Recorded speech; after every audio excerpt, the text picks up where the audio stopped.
Sean Stockman has more than 814,000 subscribers on his YouTube channel alone. It is really impressive, and on it you will find Sean helping people in Detroit do things like clean up their yards and clear overgrown trees and bushes. For years, people thought they understood Sean Stockman. To most viewers, he was the guy with the mower, the gloves, and the quiet voice walking through abandoned neighborhoods helping strangers for free. The man behind the YouTube channel Midlife, Stockman, became known for transforming impossible-looking properties into something hopeful again. Millions watched him cut through 6-foot weeds, rescue forgotten homes, and comfort overwhelmed homeowners who often had nowhere else to turn. But the real story of Sean Stockman is not just about yard work. It is about exhaustion, loneliness, fear, sacrifice, and the strange emotional weight that comes from spending years witnessing other people's pain up close. Long before the cameras and before millions of views, Sean was living a completely different life. He had what most people would call stability. A long-term corporate career, a reliable paycheck, and a future that looked safe from the outside. He worked in Michigan's automotive industry for years, building a life piece by piece the way many people are taught to do. Stay consistent. Work hard. Keep moving forward. On paper, everything looked respectable. But there was another side to that life nobody really saw. The side where waking up every morning started feeling heavier. The side where success stopped feeling meaningful. The side where every week became painfully predictable. People often imagine life-changing moments as dramatic explosions. A huge fight, a sudden disaster, a complete collapse. But for Sean, the change happened slowly, quietly, almost invisibly. It happened through years of feeling disconnected from a person he used to be. While working his corporate job, he spent weekends doing creative projects and video work. Those were the moments where he felt alive again. The contrast became impossible to ignore. During the week, he felt trapped inside routines that drained him. During the weekends, he became energetic, focused, and creative again. It was like living two separate lives. The difficult part was admitting it. Walking away from a long-term career in your 40s is terrifying. Most people double down at that age. They stay where they are because they have responsibilities, families, bills, and fear. Especially fear. Fear becomes louder as people get older because there's more to lose. Sean knew that. He understood the risk completely. And that is what made the decision so painful. He was not some reckless 20-year-old chasing a dream. He was a middle-aged man standing at the edge of uncertainty, wondering if he was about to destroy everything he had built. At some point, the emotional pressure became impossible to hide. Even the people around him noticed. Co-workers could see the difference between the version of Sean sitting in meetings and the version of Sean creating things outside of work. The spark was gone inside the office, but visible everywhere else. That realization stayed with him. It forced him to confront a question many people spend their entire lives avoiding. What happens if the life you built no longer feels like your own? The answer arrived in an unexpected place. Detroit.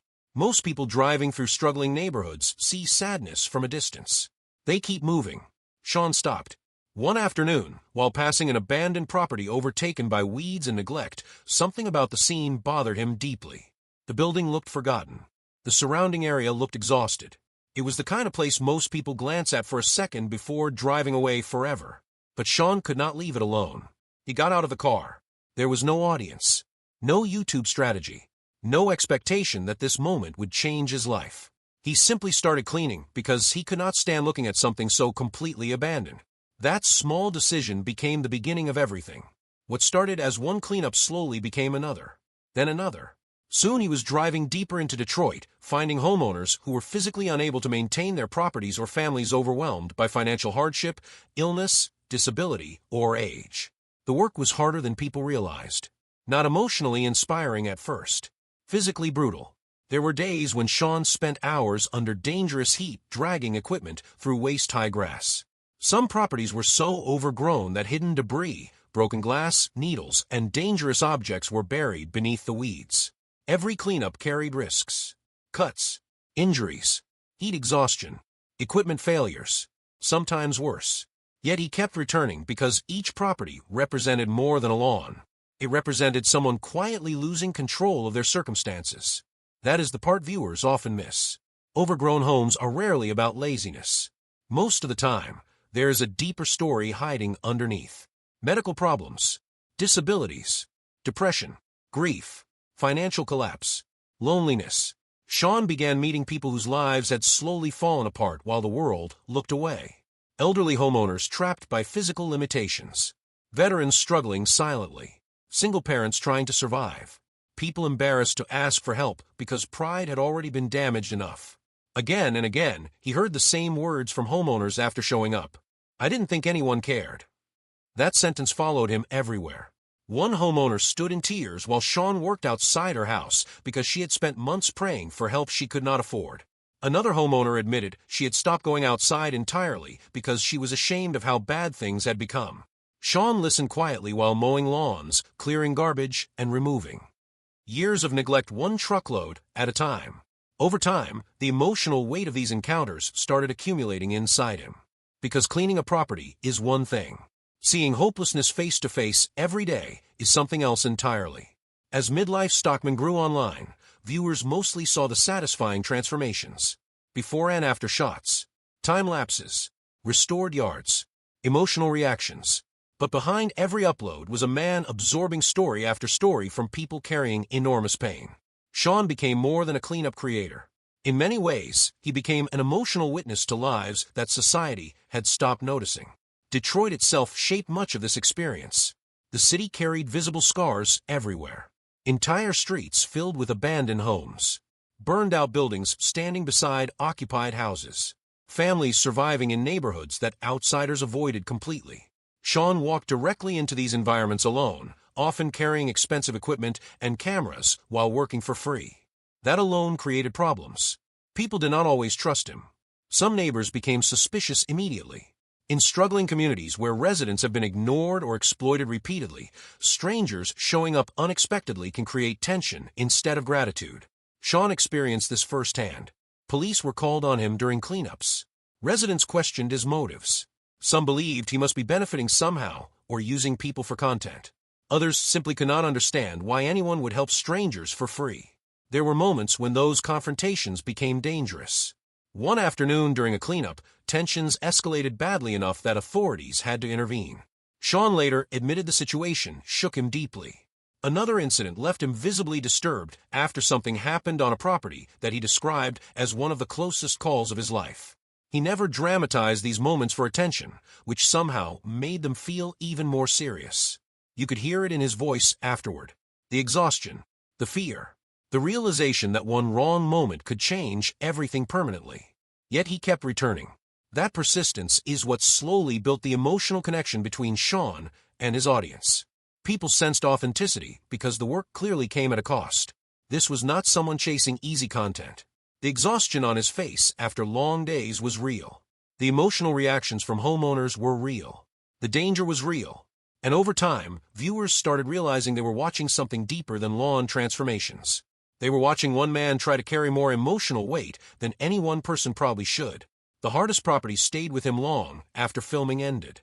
There was one home in particular that nearly broke him emotionally. A severely deteriorated house occupied by a struggling family, living in conditions most viewers found heartbreaking. The property itself was overwhelming, but what truly haunted Sean was the realization that the cleanup only addressed the surface of the problem. He could clear the outside.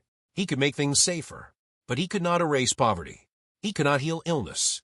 He could not fix years of systemic neglect. Once the cameras stopped rolling, the family still had to continue living inside the same painful circumstances.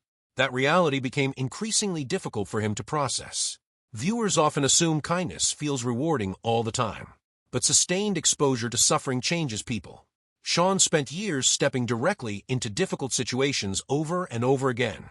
Every week brought new stories of loneliness, disability, financial hardship, grief, and desperation. Even when the transformations succeeded, the emotional residue remained.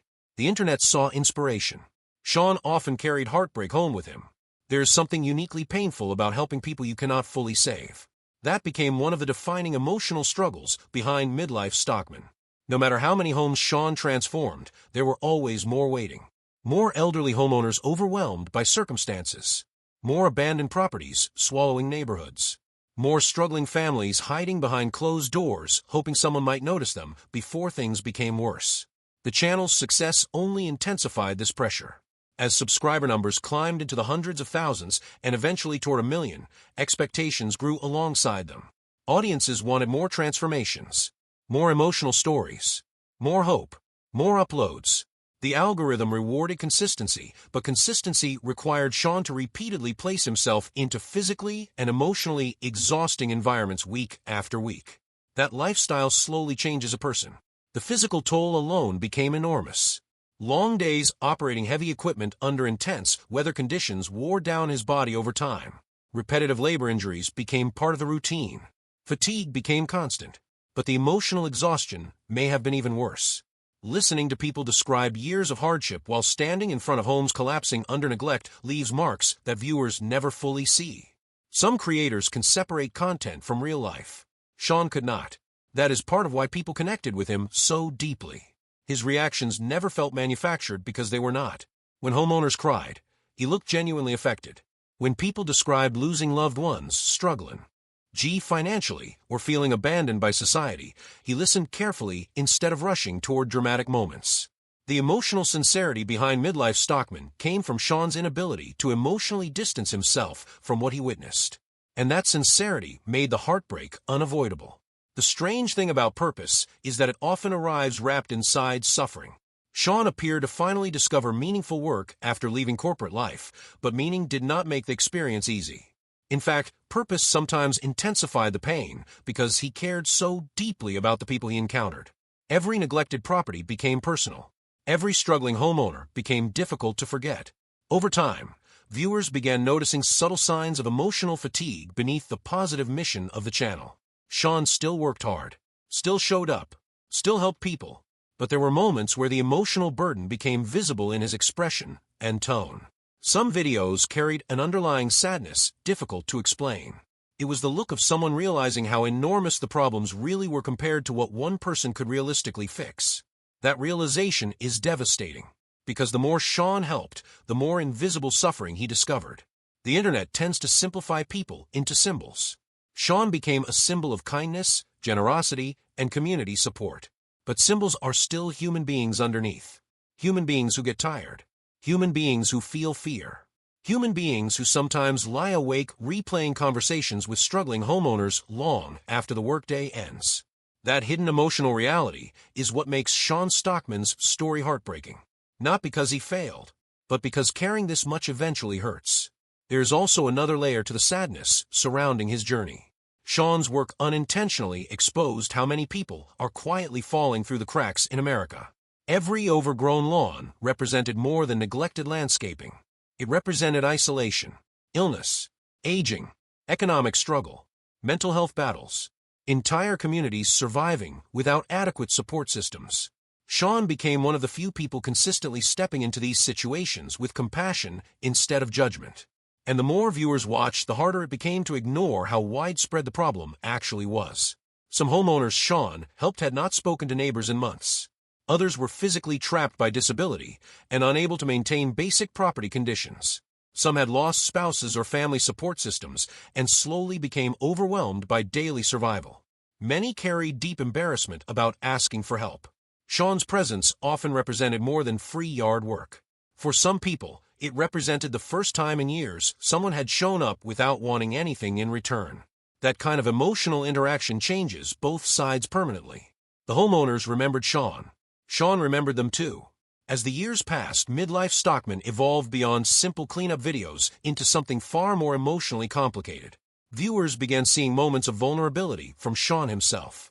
Small admissions about burnout, reflections about fear, honest conversations about uncertainty and emotional exhaustion. Those moments resonated because they revealed the hidden cost behind